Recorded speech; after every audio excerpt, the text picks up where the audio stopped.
Hello बच्चों, आज हम लोग 11th क्लास की फिजिक्स में एक नया टॉपिक लेकर के आए हैं, ठोसों के यांत्रिक गुण का। और आज हम लोग इसका लेक्चर नंबर 6 पढ़ने जा रहे हैं। और आज हम लोग पढ़ेंगे किसी तार को खींचने में कितना कार्य करना पड़ता है। जैसे हम लोग जानते हैं कि जब किसी तार को खींचते हैं तो ऐसा नहीं कि आसानी से खींच जाता हो। क्यों आसानी से नहीं खींचता है? क्योंकि सभी पदार्थ, विशेष तौर पर ठोस पदार्थ की बात करते हैं आज हम लोग, तो सभी ठोस पदार्थों के अणुओं के बीच एक आकर्षण बल कार्य करता है, जिसको हम लोग कहते हैं अंतरा अणुक बल। और जब हम तार को खींचते हैं तो वो अणु एक दूसरे को अपनी ओर घसीट खींचे रहते हैं, यानी उसके ऊपर एक आकर्षण बल लगता है। उस आकर्षण बल के विरुद्ध हमको उस तार को खींचना है। तो जब खींचेंगे तो हमको उन अंतरा अणुक बल जो लगे हुए हैं अणुओं के बीच में, उसके उन बलों के विरुद्ध हमको कुछ कार्य करना पड़ता है। और वो जो कार्य होता है उस कितना होगा, आज उसका कैलकुलेशन करेंगे। और जो कार्य किया जाता है खींचने में, वो उस तार में प्रत्यास्थ स्थितिज ऊर्जा के रूप में संचित हो जाता है। तो ये टॉपिक 11th क्लास के हिसाब से काफी इंपॉर्टेंट है। एग्जाम में इसका डेरिवेशन पूछा जाता है, किसी तार को खींचने में किया गया कार्य का व्यंजक प्राप्त कीजिए, या किसी तार खींचने में कितनी प्रत्यास्थ स्थितिज ऊर्जा होगी तार में, या उसका ऊर्जा घनत्व तो कितना होगा। तो वो सब कुछ आज हम लोग इसी वाले टॉपिक में पढ़ेंगे। तो मतलब यह है कि जैसे हमने बताया कि कोई भी तार है और उस तार को अगर हम खींचते हैं, मान लेते हैं हमारे पास ये तार है जिसकी लंबाई है L, और इस तार पर अगर हम बल लगाएं तो ये तार मान लेते हैं हमारा खींच करके हो जाता है इतना, यहां तक तार पहुंच जाता है। इसकी वृद्धि कितनी हो जाती है, स्मॉल l। बल हमने कितना लगाया है, F। इस तार को हमने खींच दिया, मान लेते हैं ये फिक्स, इसका एंड फिक्स है, ठीक है ना। और इसको हमने बल लगा करके इसकी लंबाई बढ़ाई। सर जो क्रॉस सेक्शन एरिया है इस तार का, वो मान लेते हैं A। अभी हम उसकी चौड़ाई में ये मान चलेंगे, चौड़ाई में इसका जो परिवर्तन हो रहा है वो नगण्य है। खींचेंगे तो तार की लंबाई बढ़ेगी तो चौड़ाई भी कम होगी, लेकिन उसकी चौड़ाई इतनी कम हो रही है उसके हम उसको कैलकुलेशन में शामिल नहीं करेंगे।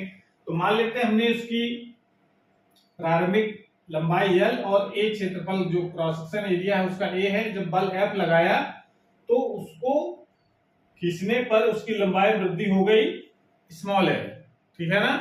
तो देखिए इस बात को हमने इस भाषा के रूप में लिख रखा है।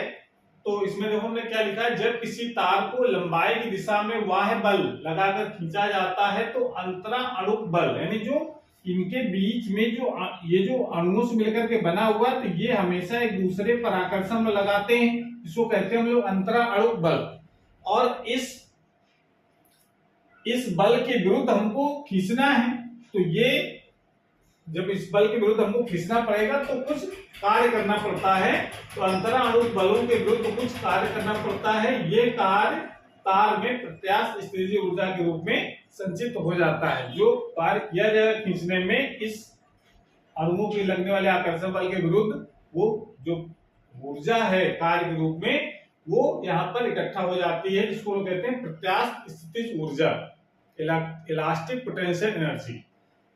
तो इसका डेरिवेशन करने के लिए कितना कार्य करना पड़ेगा, उसके लिए एक भाषा हमने और लिखी है। माना तार की प्रारंभिक लंबाई L तथा अनुप्रस्थ काट का क्षेत्रफल A है।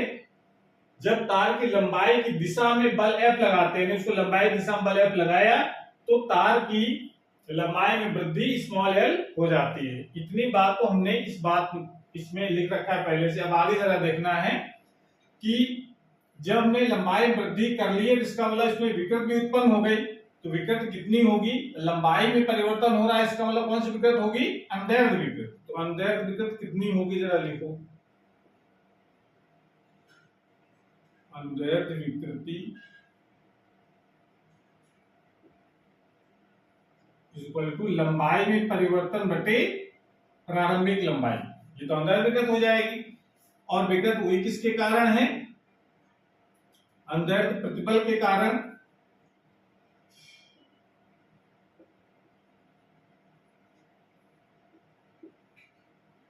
तो प्रतिबल का मान कितना होगा, सूत्र को पता है, बल बटे क्षेत्रफल। कितना बल लगाया है। एक्चुअल में जो प्रतिबल का मेन जो फार्मूला है वो होता है प्रत्यानयन बल बटे क्षेत्रफल। तो प्रत्यानयन बल सामान्य अवस्था में या साम्य अवस्था में कह सकते हैं प्रतिबल का जो मान होता है वो वाय बल के बराबर होता है। तो वाय बल कितना लगाया हमने F, तो इसका मतलब यहाँ पर F अपॉन A आ जाएगा। तो अनुदैर्ध्य प्रतिबल इतना हो गया। अब जरा दिमाग जा रहा होगा, अनुदैर्ध्य प्रतिबल और अनुदैर्ध्य विकर्ण जब आते हैं तो यहाँ पर हम लोग एक टर्म यूज करते हैं यंग प्रत्यास्था गुणांक। तो जब हमको अनुदैर्ध्य प्रतिबल अनुदैर्ध्य विकर्ण पता है तो इस पदार्थ का यंग प्रत्यास्था गुणांक कितना होगा, तो यहाँ लिख सकते हैं तार का यंग प्रत्यास्थता गुणांक y is equal to, formula पता है, अनुदैर्ध्य विकृति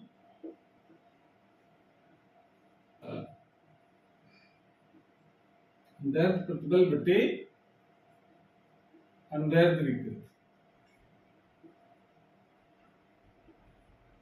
अनुदैर्ध्य प्रतिबल बटे अनुदैर्ध्य विकृति। अनुदैर्ध्य प्रतिबल कितना है, F अपॉन A अपॉन अनुदैर्ध्य विकृति है small l upon capital L, या इसको लिख सकते हैं F upon A into capital L upon small l, ऐसा लिख सकते हैं। यानी y की वैल्यू जो है यंग प्रत्यास्था गुणांक है उस पदार्थ का, तार का यंग प्रत्यास्था गुणांक, तार का मतलब तार के पदार्थ का होता है यंग प्रत्यास्था गुणांक। यहाँ ऐसे लिख सकते हैं तार के पदार्थ का यंग प्रत्यास्था गुणांक कितना। अब जब अनुदैर्ध्य प्रतिबल अनुदैर्ध्य विकृति पता है तो हम उस तार के पदार्थ का यंग प्रत्यास्था गुणांक निकाल सकते हैं। इसको नोट कर लीजिए यहां तक। पहले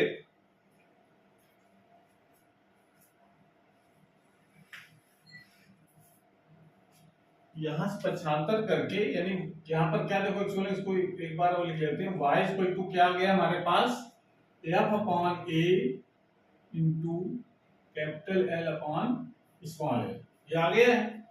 अब इस यहां से पक्षांतर करके हमको बल की वैल्यू निकालनी, कितना बल हमने लगाया है इस तार को खींचने में। तो यहां से पक्षांतर करो और F की वैल्यू कितनी आ जाएगी, F इक्वल टू निकाल सकते हैं y a small l upon capital L। यहां से इतनी F की वैल्यू आ गई। इतना बल हमको इस तार को खींचने में लगाना पड़ा L लंबाई की वृद्धि करने में, स्मॉल l लंबाई की वृद्धि करने में। अगर हमको निकालना है कार्य, इस तार को L लंबाई बढ़ाने में कितना कार्य करना पड़ा, तो कार्य निकालने के लिए पहले हमको बहुत सूक्ष्म कार्य निकालना पड़ेगा, क्योंकि इसमें बल के साथ में इसकी लंबाई भी बढ़ रही है, ठीक है ना। इस कारण से जैसे लंबाई बढ़ेगी वैसे F का मान भी चेंज होगा। तो इस कारण से इसमें हम सीधे बल गुणित विस्थापन वाला फार्मूला तो लगाएंगे, लेकिन बहुत पहले सूक्ष्म विस्थापन का कार्य निकालेंगे, उसका कर देंगे समाकलन। तो पहले क्या करें, हम इस लंबाई के आगे, जो लंबाई हमने खींच रखी उसके आगे और सूक्ष्म विस्थापन करें, थोड़ा सा, बहुत ही सूक्ष्म। ये लंबाई कितनी मान लेते हैं हम लोग, BL, इतनी लंबाई और पहले खींचे और फिर कार्य निकालें कितना होगा। तो यहां लिख सकते हैं तार की लंबाई L के आगे और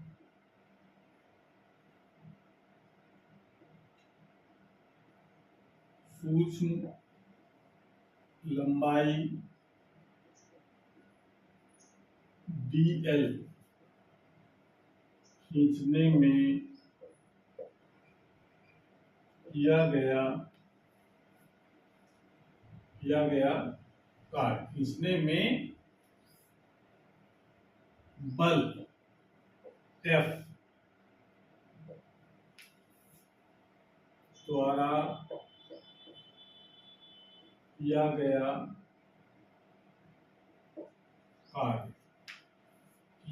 कार्य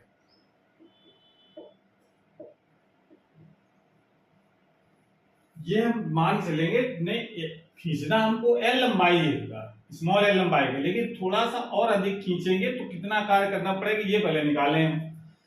तो इस भाषा को लिखते हुए तब यहाँ पर सूक्ष्म विस्थापन सूक्ष्म किया है तो कार्य हमारा सूक्ष्म आएगा dw बराबर कितना आ जाएगा बल गुणित विस्थापन। विस्थापन कितना हुआ dl। इतनी लंबाई हमने और खींच दी। F की वैल्यू यहाँ लगा दो तो dw इक्वल टू हो जाएगा YA small l upon capital L into dl। इतना कार्य आ गया और हमको खींचना है सिर्फ लंबाई स्मॉल l तो कितना कार्य करना पड़ेगा, कहां से कहां तक खींचना है, शून्य से लेकर के स्मॉल l। नहीं क्या लिख सकते हैं, तार की लंबाई l बराबर 0 से l बराबर l तक खींचने में किया गया कुल कार्य W बराबर समाकलन करना पड़ेगा। सूक्ष्म कार्य आया है उसका समाकलन करें, लिमिट कहां से कहां तक 0 से L और ये हो जाएगा dw। इतना कर सकते हैं या जरा यहाँ पर वैल्यू लगाइए इसकी dw की तो कितना हो जाएगा समाकलन 0 से L लिमिट है इसकी YA small l dl upon l।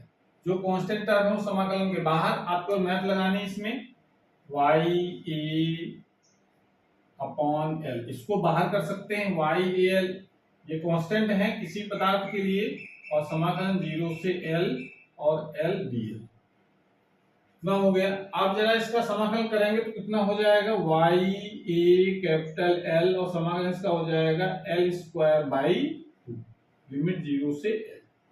अब लिमिट रखनी है, इसको जरा यहां तक नोट कर लीजिए पहले।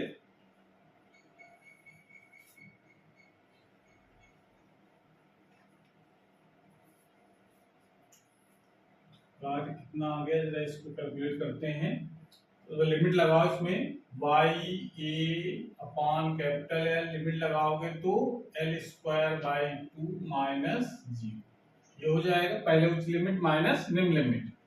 उसके बाद W इक्वल टू लिख सकते हैं 1/2 YA L स्क्वायर बाई इतना कार्य हमने निकाल लिया, ठीक है ना। तो कार्य अगर निकालने के लिए आता है तो ये आंसर खत्म हो जाएगा, लेकिन इसको हम कई तरीके से लिख सकते हैं। कैसे लिखा जाएगा, इसका अलग रूप कौन सा होगा इसको जरा समझना है। तो इसमें क्या करें हम right hand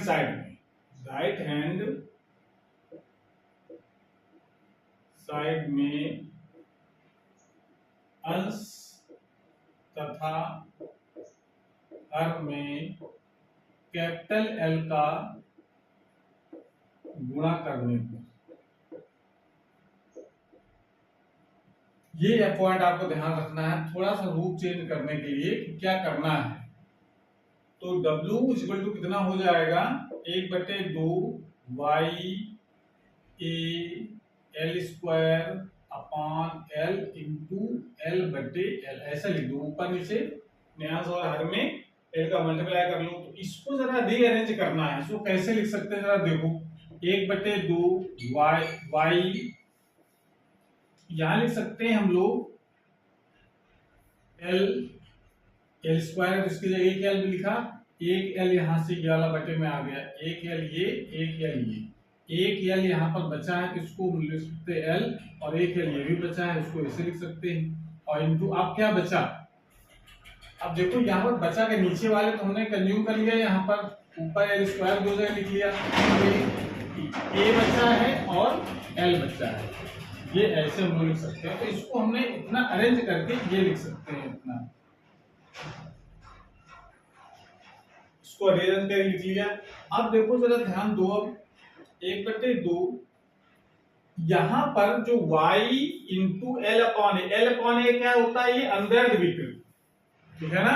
L upon L अंदर विकृत, ये भी अंदर विकृत ही है और अंदर विकृत में अगर हम n प्रत्यास्था गुणांक का गुणा कर देते हैं तो क्या आ जाता है अंदर प्रतिबल आ जाता है। यानी y L small l upon capital L क्या लिख सकते हैं हम लोग प्रतिबल के बराबर। n प्रत्यास्था गुणांक बराबर क्या होता है अंदर प्रतिबल बटे अंदर विकृत, तो अंदर प्रतिबल बराबर यंग प्रत्यास्थता गुणांक इंटू अनदैर्ध्य विकृति। तो इसका मतलब इस जगह हम लोग क्या लिख सकते हैं, प्रतिबल। प्रतिबल कौन सा लिखा जाएगा, यहाँ 60 में लिख दे रहे हैं, ये कौन सा प्रतिबल होगा, ये अनदैर्ध्य प्रतिबल, और इनटू ये L अपॉन L जो लिखा है इसे क्या लिख सकते हैं, विकृति, यानी ये भी कौन सी विकृति है, अनदैर्ध्य विकृति। तो अनदैर्ध्य प्रतिबल इनटू अनदैर्ध्य विकृति है ये, उसको 60 में हम प्रतिबल इनटू विकृति लिख लिया है। और ये जो A इंटू L है ये क्या कहलाएगा, ये आधार का क्षेत्रफल है A इंटू लंबाई, यानी आधार क्षेत्रफल गुणित लंबाई या ऊंचाई कह सकते हैं। तो ये क्या आ जाएगा, तार का आयतन। तो ये लिख सकते हैं हम लोग तार का आयतन। तो ये हमने कार्य इतना प्राप्त कर लिया। तो किया गया कार्य निकालना है तो उसका फॉर्म हम लोग इस तरीके से भी लिख सकते हैं। अब यही जो कार्य किया जाता है यही कार्य किसमें इकट्ठा हो जाता है, तार में प्रत्यास्थ स्थितिज ऊर्जा के रूप में इकट्ठा हो जाएगा। तो अब लिख सकते हैं आगे इसमें, यही कार्य तार में प्रत्यास्थ स्थितिज ऊर्जा, इसका सिंबल हम लोग कैपिटल U लिखते हैं। तो यही कार्य तार प्रत्यास्थ स्थितिज ऊर्जा के रूप में संचित हो जाता है। तो कितना हो जाएगा, U इज इक्वल टू लिख सकते हैं W के, और U की वैल्यू कितनी हो जाएगी, 1/2 प्रतिबल इंटू विकृति इंटू तार का आयतन।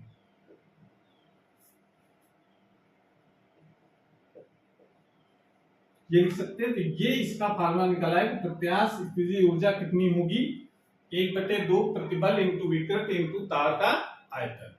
निकाल सकते हैं, इसको नोट कर लीजिए पहले।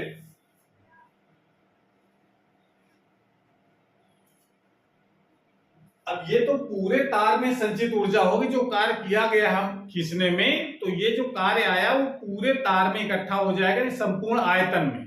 अगर एकांक आयतन में कार्य निकालना हो, तार के एकांक आयतन में कुल कितनी ऊर्जा इकट्ठा हो जाएगी, तो उस एकांक आयतन में संचित ऊर्जा को हम लोग कहते हैं ऊर्जा घनत्व। ठीक है ना। तो इसको क्या फॉर्मूला इसका लिख सकते हैं हम लोग, तार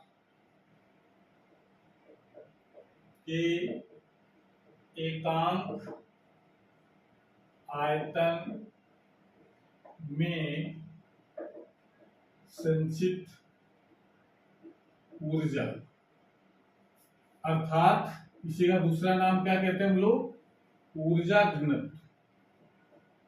ऊर्जा घनत्व कितना होगा, स्मॉल u लिखते हैं। स्मॉल u का मान कैपिटल यानी कुल ऊर्जा अपान उसका आयतन कितना है, तार। ये कर देते हैं डिवाइड। तो u इक्वल टू कितना हो जाएगा, तार का आयतन जो a इंटू एल है वो कैंसिल हो जाएगा। क्या बचा हमारे पास, 1/2 प्रतिबल इंटू विकृति, और तार का आयतन हो गया कैंसिल। a इंटू एल क्या होता है, तार का आयतन। तो ये उसकी एकांक आयतन में संचित ऊर्जा निकाली हम लोगों ने, जिसको ऊर्जा घनत्व कहते हैं। स्मॉल u है, कैपिटल U कुल ऊर्जा, ऊर्जा घनत्व एकांक आयतन में ऊर्जा हो, इसको स्मॉल u लिखेंगे।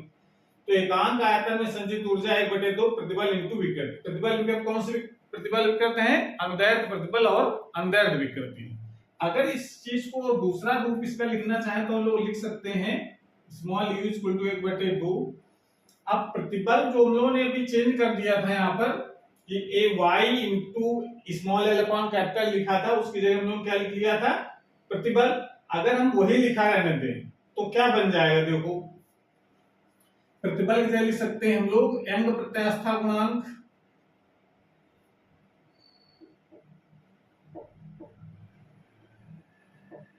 प्रत्यास्थता गुणांक इंटू विकृति। वही तो लिखा था, ये सिंपल के रूप में क्या लिखा था, y into L upon capital L, ये लिखा था। और ये विकृत पहले से लिखिए यहाँ पर। तो इसको हम लोग क्या बना सकते हैं, इसको लिख सकते हैं 1/2 अंक प्रत्यास्था गुणांक